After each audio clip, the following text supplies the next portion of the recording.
Guys বলক আজি এটা ব্লগ আৰম্ভ কৰিছোঁ। আজি আপোনালোকক মই দেখাম ডাকঘৰ চাৰিআলি এখন বাণিজ্য মেলা। তো বলক।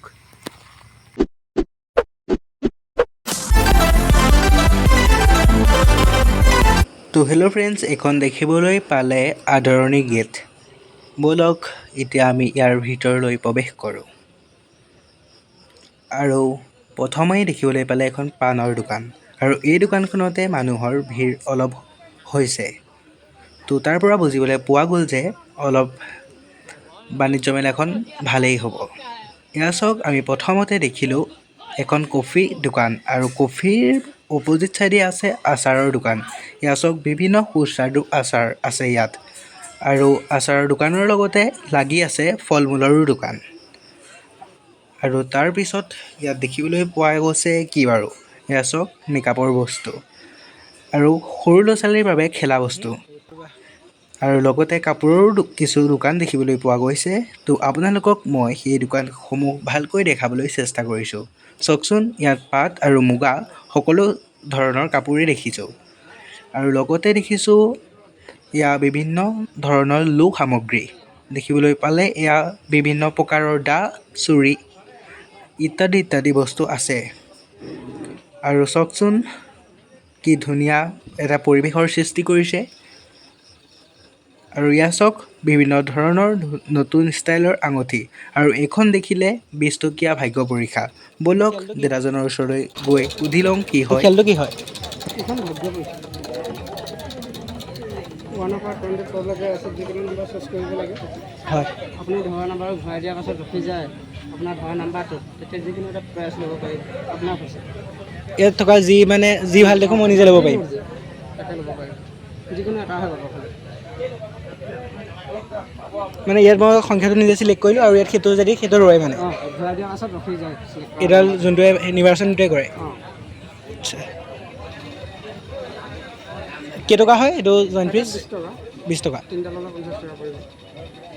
তো ফ্ৰেণ্ডছ, খেলখন মানে এনেকুৱা ধৰণৰ, আপোনালোকে ইয়াত যে দেখিছে এইখনত আপোনালোকে কিবা এটা সংখ্যা চিলেক্ট কৰিব লাগিব, আৰু তাত গুটি এটা দিয়াৰ পিছত এই চুকৰিটোত ঘূৰাই দিব লাগিব, তেতিয়া চিলেক্ট হয়। আপোনালোকক এই খেলখন মই দেখাই হ'বলৈ চেষ্টা কৰিছোঁ। আপোনালোকে চাওক, এয়া চাওক, মানুহজনে ইয়াত চিলেক্ট কৰা নম্বৰটো ইয়াত চুকৰিটোত নাহিলে, চুকৰিটোত ওলালে 5, আৰু ইয়াত চিলেক্ট 5 কৰা নাছিলে। তো এই প্ৰথম ৰাউণ্ডটো মিছ হ'ল, আৰু এটা গুটিত 20 টকাকৈ হয়। এতিয়া 18 নম্বৰত লগাইছে।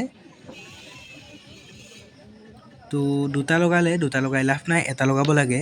তো 18 নম্বৰ বা 10ৰ ভিতৰত এইটো আঁতৰাই দিলে। এতিয়া যদি 18 ইয়াত লাগে, তেতিয়াহ'লে মানুহজন উইনাৰ হ'ব। তো চাওঁচোন মানুহজনৰ লাভকে কভাৰ কৰে নে নকৰে।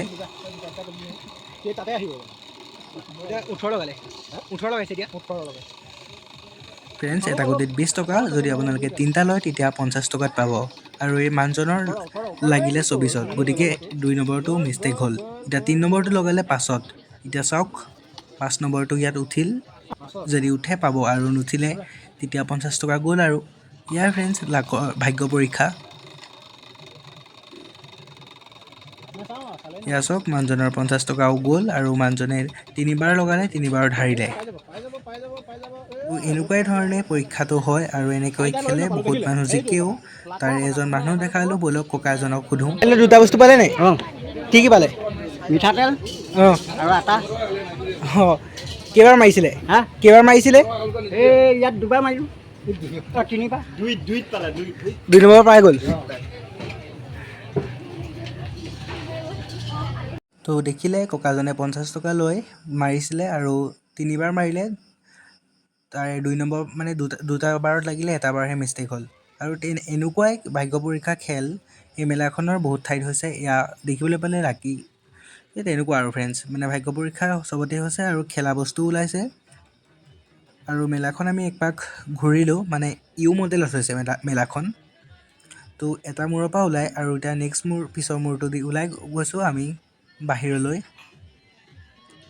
তো এইখন দেখিলে জাম্পিং, ইয়াত সৰু ল'ৰা ছোৱালীবিলাকে জঁপিয়াব পাৰে। এয়া ফ্ৰেণ্ডছ আমাৰ কাৰণে নহয়, আৰু এইখনো এখন খেলা বস্তুৱেই সৰু ল'ৰা ছোৱালীৰ কাৰণে। তো ফ্ৰেণ্ডছ, এয়া চাওক, এই ভণ্টিজনীয়ে কেনেকৈ জঁপিয়াই আছে। এনেকৈ জাম্পিং ঠাইটোত জঁপিওৱা হয়। এয়াই আৰু ফ্ৰেণ্ডছ,